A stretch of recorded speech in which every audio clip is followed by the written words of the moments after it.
Hi, everyone. It is Jean Sachs. I'm the CEO of Living Beyond Breast Cancer. And today we're talking about an issue that is really difficult to talk about, but we know really needs to be discussed. And that is the possible signs and risks for suicide.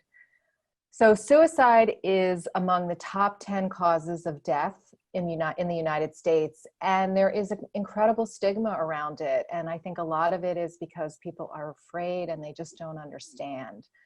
So today, in honor of Suicide Prevention Month, we are going to have a very open discussion and break down some of the stigma and hopefully really help people in our community that may be suffering.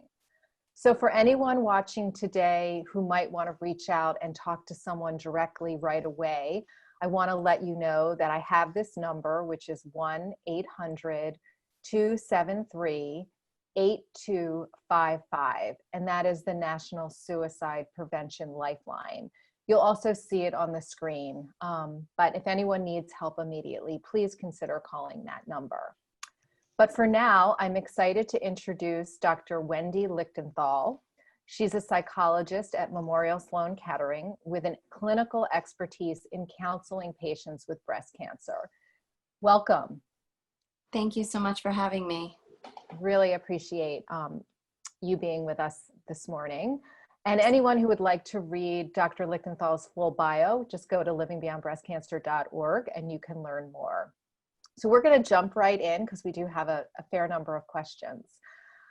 So the first one is, when you're thinking about suicide risk, what are some of the issues that might make a person at higher risk for suicidal thinking or actual attempts?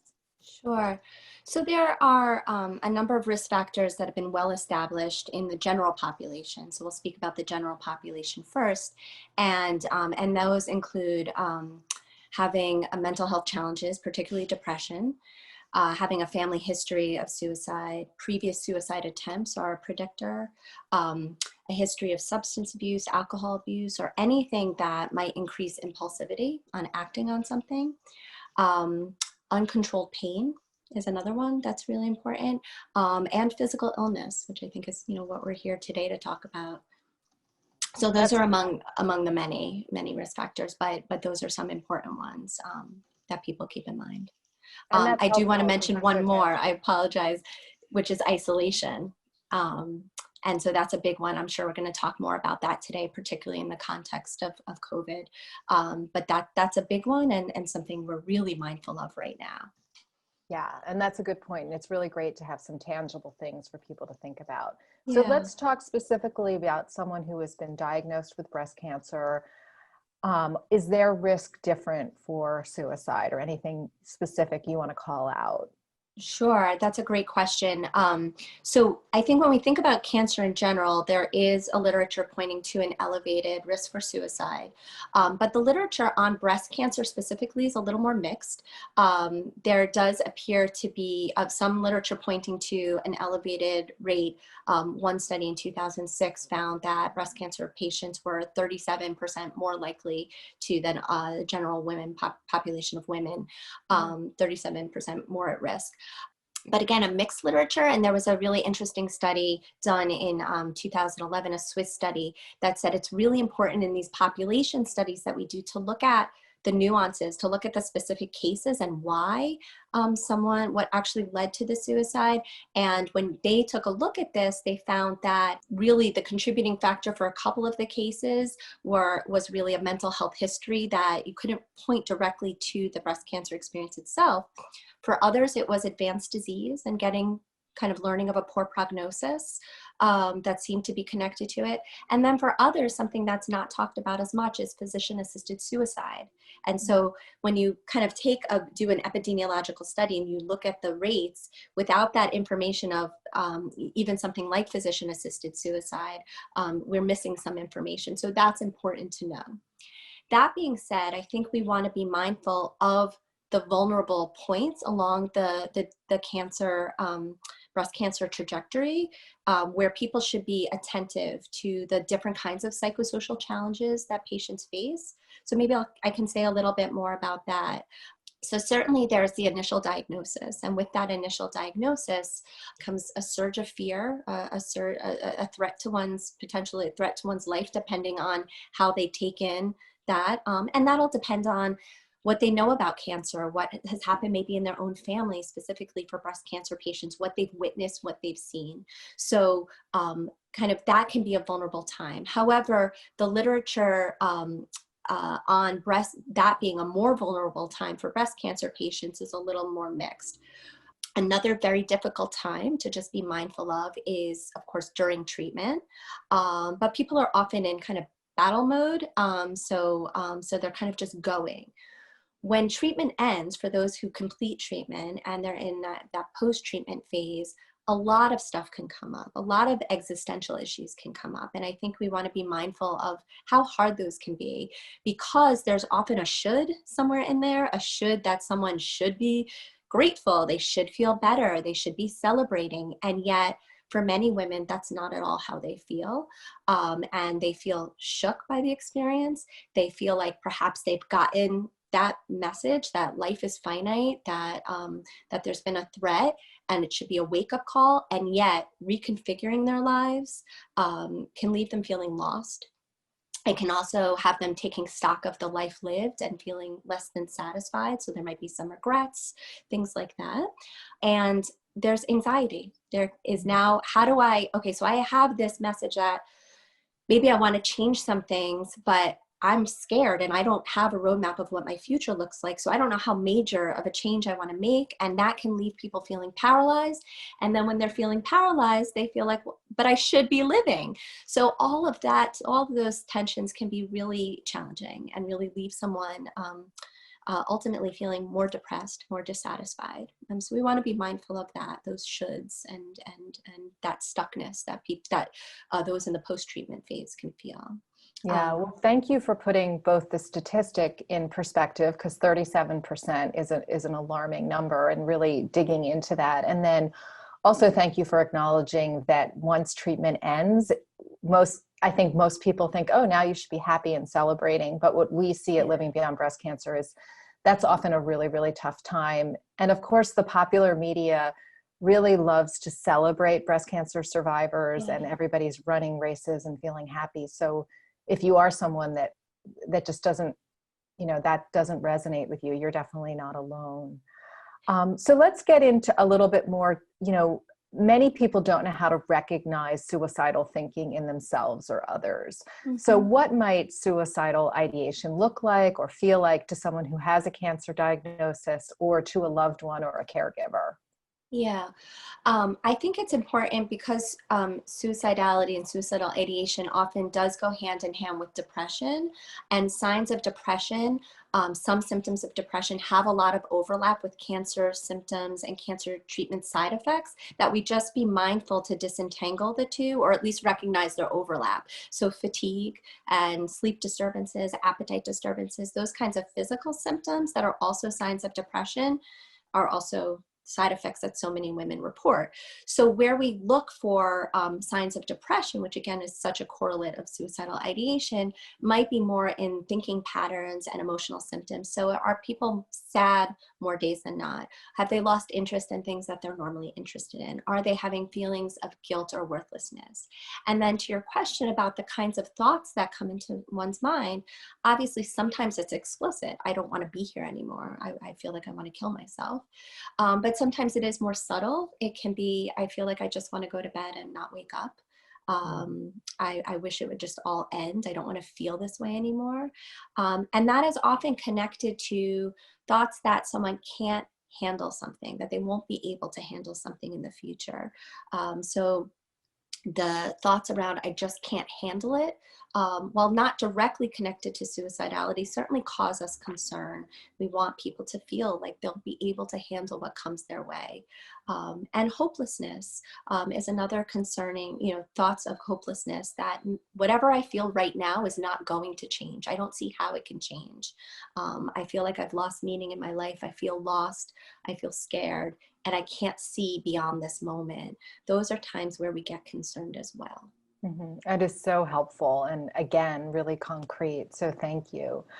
So if there is someone in your life that you are concerned about, how do you bring it up? How do you even start the conversation?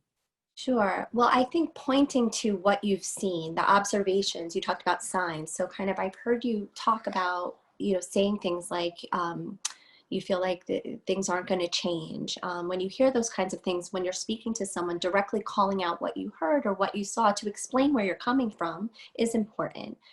But when it comes to asking about it, being direct is often recommended, and really, really maintaining a stance of being non-judgmental. Validating whatever you come in with, we want to validate to anyone we're speaking with when they're going through something hard, that what they're going through is hard. So couching it in validation, I know how hard this time is right now. I know I've seen how much you've struggled, and I just want to ask, are you thinking of killing yourself? Has it gotten that bad?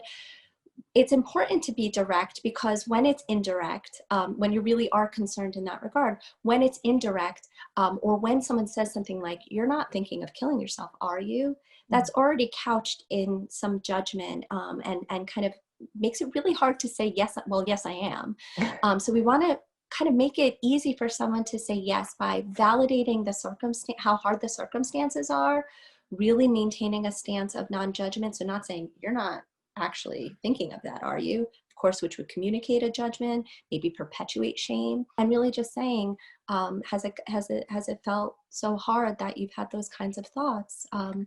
If you can follow that with, "I hear that's really common," or "I know that happens," something like that, to give the permission to share it, I think that that's even better yet.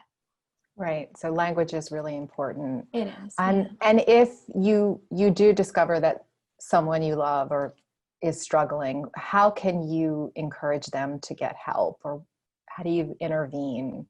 Yeah, I think communicating that help can be helpful, that professional support actually can work, can be a start. And so any stories that someone has about their own efforts to get professional support, or someone they know, explaining that it really can help. When it comes to breast cancer specifically, I think a very important piece of this is that we need to continue to build the culture that mental health care, psychosocial care is part of the standard of care, that this is that hard. So I think when we come at this with someone who's going through something as difficult as the breast cancer journey can be, we need to build into it, this is it is normal to struggle, that this can be part of it. And so that's why in many institutions and oncology practices, there is a direct pathway to mental health providers. It's important to know that they're there. I always say to patients who I meet, we're here because this is that hard. And so the thoughts that you have about not wanting to feel this way, whatever this way is for you anymore, we understand where they're coming from, and we want to give you hope that there's a way through it. And we can, for a lot of people, the coping strategies they've used in the past don't often apply in their breast cancer journey. And we want to kind of say, okay, we got to maybe find some new ways of addressing these kinds of new feelings of anxiety that you never experienced before. How do we equip you and make you feel empowered? And all of that can be communicated by the person encouraging someone to get help, to say, this is possible. There's a reason that mental health providers are built into your cancer care, and let's get you someone to talk to. This is really hard. Yeah. And that is good to know, because all these, if you have breast cancer, you are connected to a medical oncologist or a surgeon. So it sounds like you could go talk to them and say, I really do think I need to talk to someone, and there's a team to support you. So I know you probably know this, but many breast cancer patients are connected online. It's a big way we find community, particularly with the COVID-19 pandemic. So if you're connected with someone online, which is different than sitting face to face, and you're sensing a real concern about them, what are your thoughts about how to support them? Absolutely. So I think, as in any friendship or relationship, letting someone know you are there is and that they're not alone is huge. And I think that is what draws so many people to online communities in breast cancer, is feeling less alone in their journey, and having someone else who gets having someone who gets it is so important. So communicating that, even if you're not someone who yourself has had suicidal ideation, that you get the struggle, I think is really important. I know how hard this is. I want you to know I'm here, and I wonder, have you spoken to someone? Certainly sharing one's own experiences with speaking to professionals can be helpful, or someone who you know, giving that hope that this actually could be a pathway to getting help and feeling better is important. And certainly, again, just validating the experience and saying like this comes up, and pointing to resources like even something like this, where they're out there, where there's a naming of it and a destigmatizing effort, I think is so important. This is, again, I don't want to call it common, but it's understandable to be in this position. And it does happen so much. Certainly the people I see, it happens more than people who do present to counseling. This is often what we're talking about. So we want to recognize that this happens because the struggle is real. The other part, though, about the online connections, though, that I think we want to be mindful of is that so many women are naturally caregivers, and they want to take care of each other. And so one of the major challenges we often see is self-care being part of what they contend with, how to be in the receiving role of help. And so I think for the person receiving, sometimes it can be difficult to receive that kind of support. For the person who's offering the support, I think we want to be mindful of the limits of online connections. There's a sense of responsibility that someone might feel that might be disproportionate to what they could actually do, because they don't even know where that person lives to if there was an emergency. They don't have contact with people in their world, but helping them, what you could do is help someone connect to other people in the world. Have you told your family member about what you're thinking? I wonder if that would be helpful, just to get it out, and so that they know and they can help support you. So encouraging connections beyond that online community is important. We have to realize that sometimes there are things we can't control and can't do for the people we care about.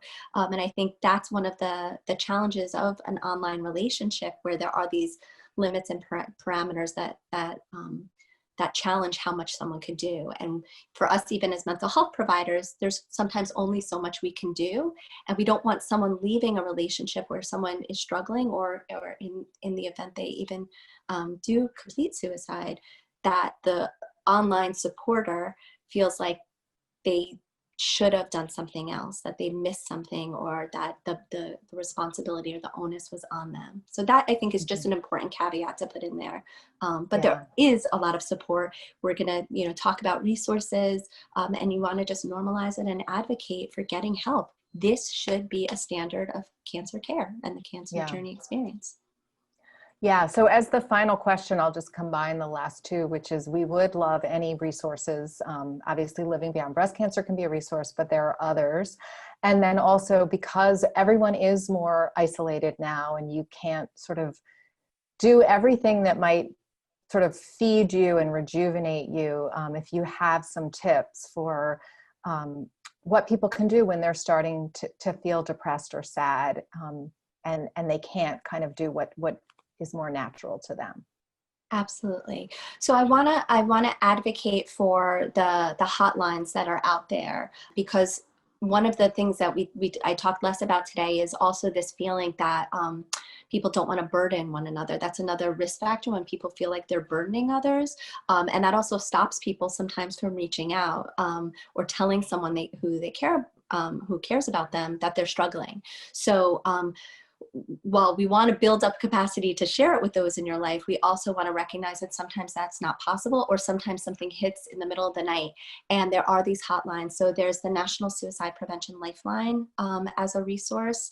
And there are lots of great resources. The American Foundation for Suicide Prevention, the National Alliance on Mental Illness, NAMI, all of these organizations offer more for mental health support. There are also sometimes local, in certain areas, local hotlines that people can look up, where there's 24/7 support.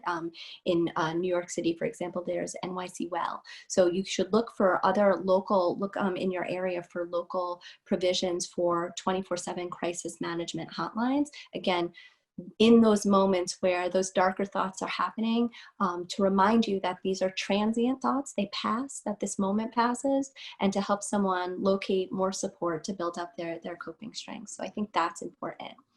And we recognize right now that all the rules have changed.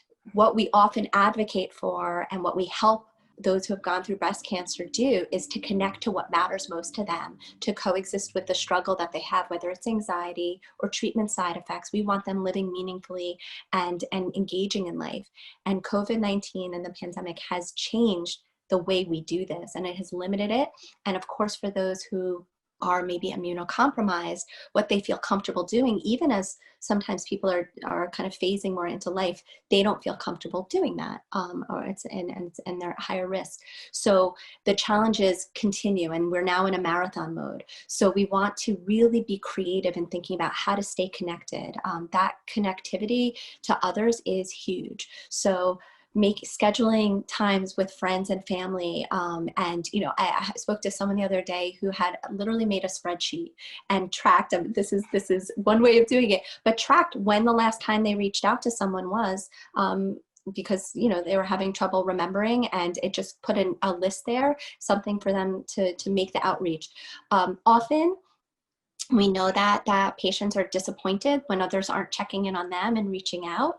And we don't want that to be a barrier to connection. We understand that it stinks when people are disappointing, but reaching out and building your network is important. So I think we want to compassionately understand when people are disappointing you by not reaching out, but also be your own self-advocate and connect to others in any way you can. Video calls, socially distant visits or walks, things like that do feel comfortable and safe, and taking advantage of the virtual world that has built. There are so many lectures and classes and so on.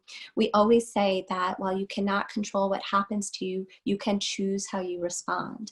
And choosing to take this moment, this bizarre moment in time right now, and choosing to use it to build in more self-care practices that you haven't been able to do, to take time that was otherwise spent in the out world and turn it inward, get into good health lifestyle practices and things like that can be great. Learning to cook, things and new healthy recipes, fitness routines. And we also say, I'll say one more thing about that, if you don't do any of that, that's okay too. because there has been kind of this culture of, let's use this time, I should be using this time, this should be a time that I'm getting into these lifestyle practices and new habits, and yet there's a pandemic going on. So it's not easy. So while we can remind ourselves that we can take control, we also have to remember that this is a very, very challenging time. Offer ourselves that self-compassion, offer that to the community you have, and validate how challenging this is. Wow, that was a lot. Thank you so much. I have some new tips. I think your idea of keeping a list or a spreadsheet of, you know, I realize if I don't reach out to people, it can be suddenly months that we haven't connected because there weren't the natural ways that we were seeing each other. So Yeah. that is really great. This has been a really informative discussion, and we so appreciate your time for joining us and sharing your expertise with our community.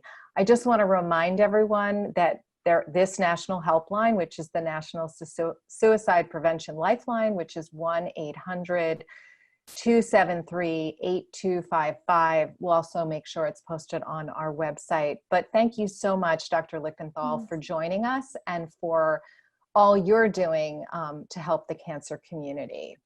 Absolutely. Thank you for offering a platform and recognizing and giving one more chance to reduce the shame and the challenges that patients face. Thank you. Absolutely. So I want to wish everybody well, stay healthy, stay strong, and take care of yourselves.